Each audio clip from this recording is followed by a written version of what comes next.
एक छोटी सी कथा सुनो। एक बड़ा चित्रकार था, बहुत उम्दा दर्जे का चित्र। उसके मन में ख्याल आया कि मैंने इतनी सारी पेंटिंग्स बनाई हैं, एक पेंटिंग मैं बनाऊं परमात्मा की। लेकिन परमात्मा की पेंटिंग कैसे बनाऊं, क्योंकि कभी परमात्मा को मैंने देखा नहीं, परमात्मा को मैंने कभी देखा नहीं। अब पेंटिंग तो उसी की बनाई जा सकती है जिसे कभी देखा हो। तो सोचा कि चलो चलता हूँ, कुछ आइडिया मिल जाए, किसी चीज को देख करके कुछ आइडिया मन में आ जाए। उसने अपने बैग में कैनवास रखा, रंग रखे, ब्रश रखे और चल दी। नगर से बाहर गया, एक अच्छी जगह में गया। छोटी सी पहाड़ियां हैं, छोटी छोटी पहाड़ियां, छोटे झरने, नदी, एकदम प्राकृतिक वातावरण, सुंदर।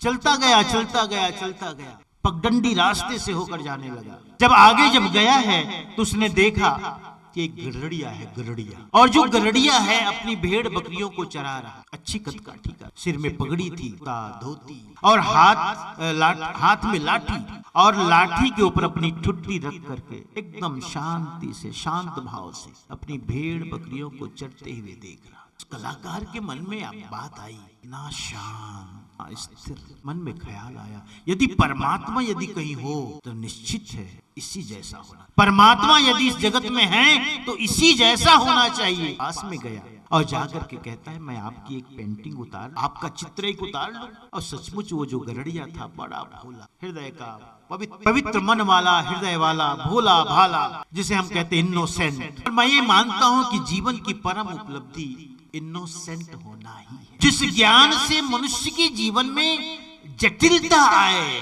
कठिनता आए, ज्ञान नहीं। जीवन में सरलता आए, सहजता आए, निरहंकारिता आए, वही ज्ञान।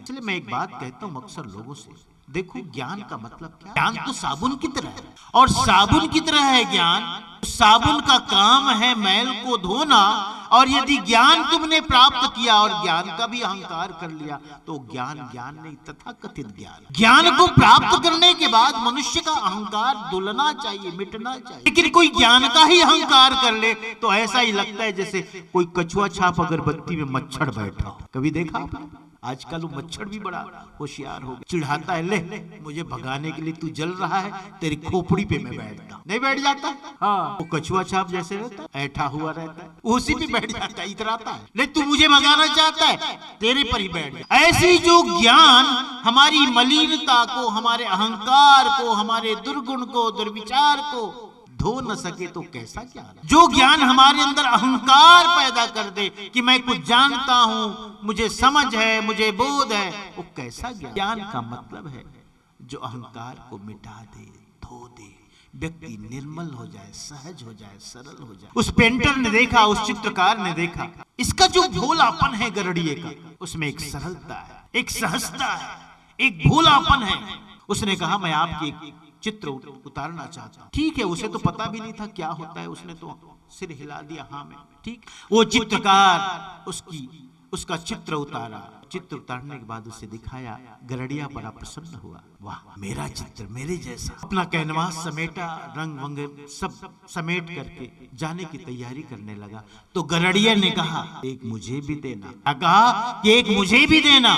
उस चित्रकार ने कहा, अवश्य, लेकिन मैं इसकी कॉपी से दूसरे कैनवास में उतार लूं, इसलिए थोड़ा समय लगेगा, लेकिन आप कहते हो तो जरूर आपको एक और चित्र आपके लिए दूंगा। घर गया, घर जाने के बाद कामों में उलझ गया, उसे दे न सका। फिर एक दिन उसके मन में एक विचार आया कि कोई साल बीत गए, कोई वर्ष बीत गए, विचार आया कि मैं एक ऐसा चित्र बनाऊं जो बिल्कुल दानव जैसा, शैतान की। एक तो मैंने परमात्मा का चित्र बनाया, अब उसके मन में विचार आया कि मैं एक शैतान का चित्र बनाऊं। लेकिन शैतान कहाँ मिलेगा, उसका आइडिया कहाँ मिलेगा, क्या होगा? बड़ा विचार करने लगा। फिर उसे ख्याल आया कि एक जेल का सुपरिटेंडेंट है जो उसका मित्र, और यह भी सुन रखा था कि जेल में एक से बढ़कर एक अपराधी आते, बड़ा सा बड़ा अपराधी जेल में रहता। तो अपने मित्र से मिला और अपनी बात रखी कि मैं एक शैतान का चित्र बनाना चाहता हूं। बिल्कुल आइए, मेरे जेल में आपका स्वागत। गया, अपनी बात उसने बताई कि मुझे बड़े से बड़े अपराधी के पास ले चलो, बिल्कुल शैतान की तरह जो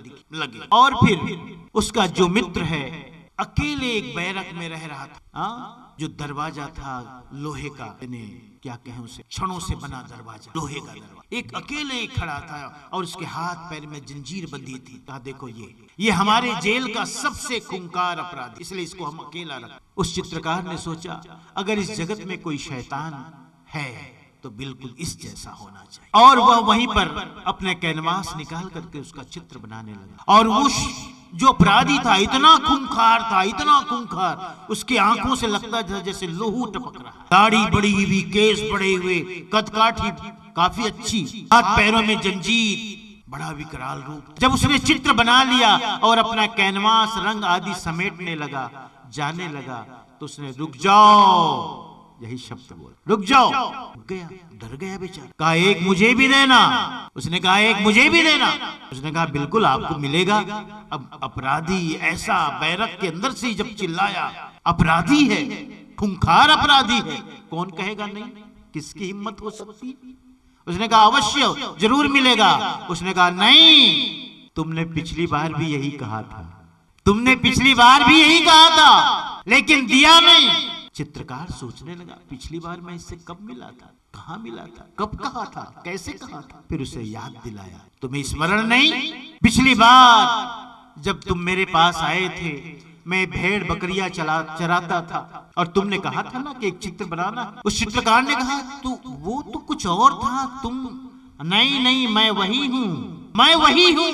फिर उसने पूरी कहानी सुना कि जमीन के विवाद को लेकर भाइयों में विवाद हुआ और विवाद इतना बढ़ गया कि मुझे अपने भाई की हत्या करनी पड़ी, और हत्या का परिणाम आज मैं जेल में कैद। इसलिए कि मनुष्य के अंदर ही राक्षस है और मनुष्य के अंदर भगवान है। अलग से भगवान कहीं कोई और लोक में भगवान है ऐसा ना समझो, ये मनुष्य ही है, मनुष्य की निर्मित है ये। तुम चाहो तो भगवान हो सकते हो, तुम चाहो तो शैतान हो सकते हो।